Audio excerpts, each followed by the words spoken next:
नमस्कार, स्वागत है हमारे चैनल पर।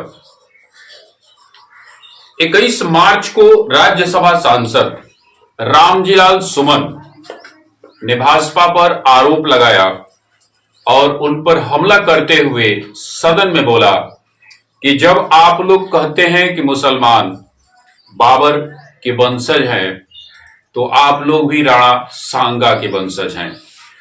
इतना सदन के अंदर सुनते ही भाजपा जो है वो हमलावर होती है और राज्यसभा सांसद रामजीलाल सुमन को माफी मांगने की चेतावनी देती है। करणी सेना बीच में आती है और करणी सेना ने राणा सांगा को अपना परिवार का हिस्सा मानते हुए रामजीलाल सुमन पर हमलावर होने का प्रयास करती है। उनके घर पर, सांसद महोदय के घर पर करणी सेना जो है वो जाती है और बाकी के न्यूज चैनलों पे आपने देखा होगा कि तोड़फोड़ का जो वीडियो आया सामने, सोशल मीडिया पर भी ट्रेंड किया कि उनके सांसद जी के घर पर तोड़फोड़ किया गया करणी सेना के लोगों द्वारा। ये तो थी हमारी भूमिका। स्वागत है हमारे चैनल पर। मैं न्यूज आजकल में आपका स्वागत करता हूं और इस समय संसद की एक बहुत ही महत्वपूर्ण, अति महत्वपूर्ण चर्चा जो है उसके बारे में हम लोग समझेंगे कि आखिर लगभग 500 वर्षों के बाद एक ऐसा शख्स, एक ऐसा नाम जिसको लोग बाबर के नाम से जानते हैं, वो जिंदा कैसे हो जाता है। अभी थोड़ी देर पहले औरंगजेब जिंदा हुआ था और अब बाबर जिंदा हो जाता है। ये सारी घटनाएं जो है आखिर आपके और हमारे संसद में क्यों हो रही हैं? क्यों नहीं हमारे संसद में चर्चा हो रही है कि सुनीता विलियम्स जब वापस धरती पे आती है तो अपने देश की बेटियों को भी भेजा जाए? क्यों नहीं ये चर्चा होती है कि जब म्यांमार में, या ये कहा जाए कि विनाशकारी भूकंप आया हुआ है, तो क्यों नहीं चर्चा होती है कि अगर हमारे सामने भी ऐसी परिस्थितियां आएंगी तो हम उन परिस्थितियों से बचेंगे कैसे? क्यों नहीं चर्चा होती है सदन में अपने क्षेत्र के लोगों की समस्याओं पर? क्यों नहीं चर्चा होती है अपने आने वाले कल के बारे में? क्यों चर्चा होती है गड़े हुए मुर्दों को उखाड़ने के बारे में? चलिए, आज बहुत सारी किताबों का हमने सहारा लिया, इतिहास के पन्नों को हमने उलाटा और उन किताबों को जब हम उलाट रहे थे तो उन किताबों में हमने पाया, एक किताब है हमारे हाथ में, आप देख सकते हैं। ये किताब जो है इस दिल्ली सल्तनत LP शर्मा की एक किताब है और इस किताब के पेज नंबर 276 पे लिखा हुआ है, उसी समय जबकि इब्राहिम की शक्ति को तोड़ने के लिए दौलत खां लोदी ने बाबर को निमंत्रण दिया। स्पष्ट लिखा हुआ है इस किताब के पेज नंबर 276 पे। और ये किताब वास्तव में ये विश्वविद्यालयों में चलने वाली किताबें हैं और इन किताबों का अध्ययन जो है प्रतियोगी परीक्षाओं की तैयारी करने वाले छात्रों के द्वारा भी किया जाता है। आगे देखिए, इसमें लिखा हुआ है कि इब्राहिम के चाचा आलम खां लोदी ने, जो सिकंदर शाह के विरुद्ध विद्रोह करने के पश्चात गुजरात के शासक की शरण में था, बाबर से सहायता मांगी और काबुल गया। माननीय सांसद महोदय रामजीलाल सुमन, एक गेम खेलते हैं आप SC का, अनुसूचित का। जब आपने बयान दिया तो बयान देते समय आपने ये नहीं सोचा कि भारत की आत्मा और भारत की संस्कृति के ऊपर आप हमला कर रहे हैं, लेकिन जब आपके ऊपर विरोध करते हुए लोगों ने विरोध प्रदर्शन किया तो आपने गेम खेला कि मैं अनुसूचित वर्ग का हूं और मुझ पे हमला किया जा रहा है।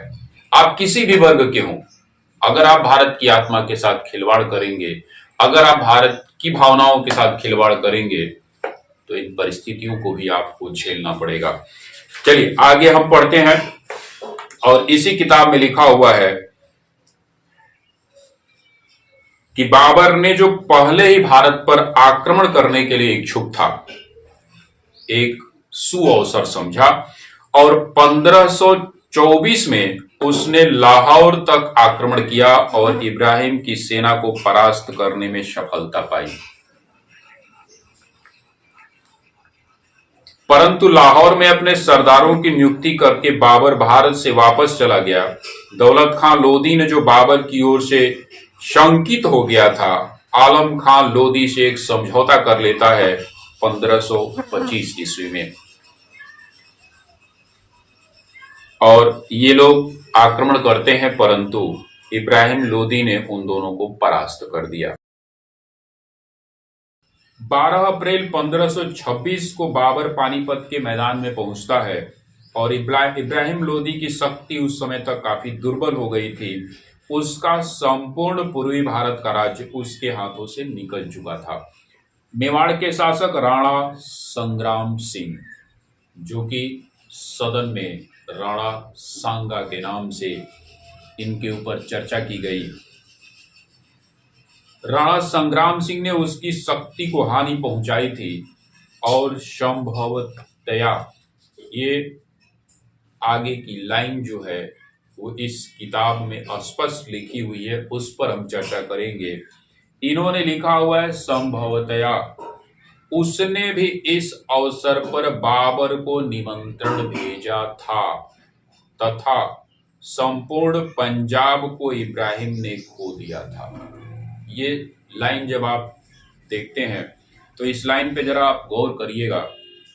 इसी किताब की पेज नंबर 277 पे ये लाइन लिखी हुई है कि 12 अप्रैल 1526 को बाबर पानीपत के मैदान में पहुंचता है और इब्राहिम लोदी की शक्ति जो थी तब तक काफी दुर्बल हो चुकी थी और उसका संपूर्ण पूर्वी भारत का राज्य उसके हाथ से निकल चुका था।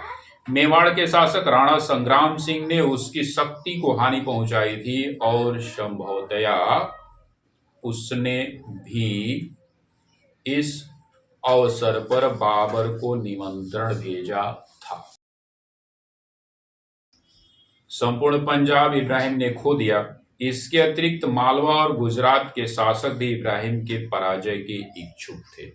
ये लाइन जरा आप गौर करिएगा। इसके अतिरिक्त मालवा और गुजरात के शासक भी इब्राहिम की पराजय के इच्छुक थे।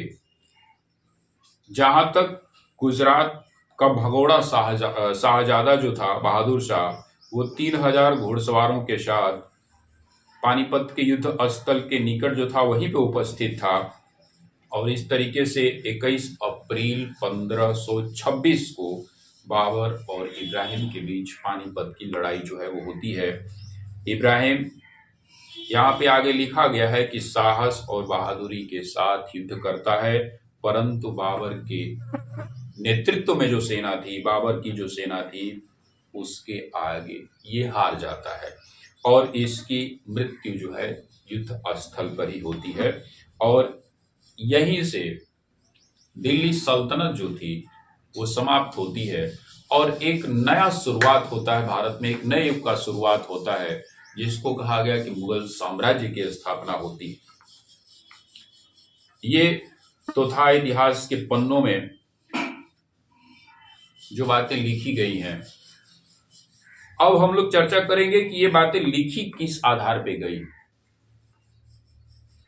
इतिहास के साक्ष्य जो थे उस समय क्या है, तो इतिहास के साक्ष्य में अगर हम पढ़ेंगे तो एक बाबरनामा जो किताब थी, जो कि बाबर के द्वारा लिखी गई, उस बाबरनामा में ही ये चर्चा की गई है, जिसको आधार बना करके राज्यसभा सांसद महोदय ने ये बात जो है वो कह दी कि राणा सांगा जो थे वो गद्दार थे।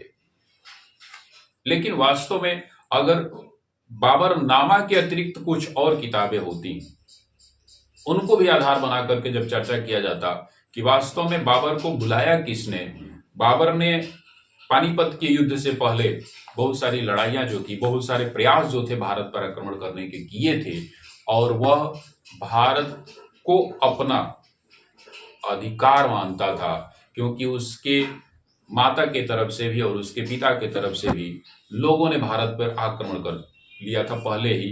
तैमूर लंग और जो भी लोग थे उन लोगों ने भारत पर आक्रमण पहले भी किया हुआ था। उसी को आधार मानते हुए बाबर अपना उत्तराधिकार मानता था भारत पे, और उसी उत्तराधिकार को उसने पाने के लिए भारत पर आक्रमण किया। प्रारंभ में तो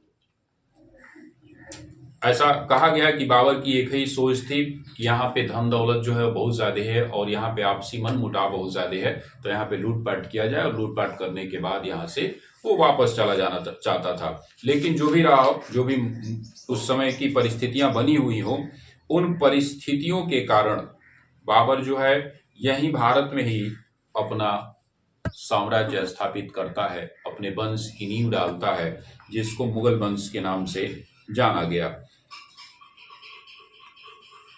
ये तो थी हमारी एक छोटी सी प्रयास, लेकिन वास्तव में सांसद महोदय आपको अपने क्षेत्र के समस्याओं के बारे में जो है वो चर्चा करना चाहिए।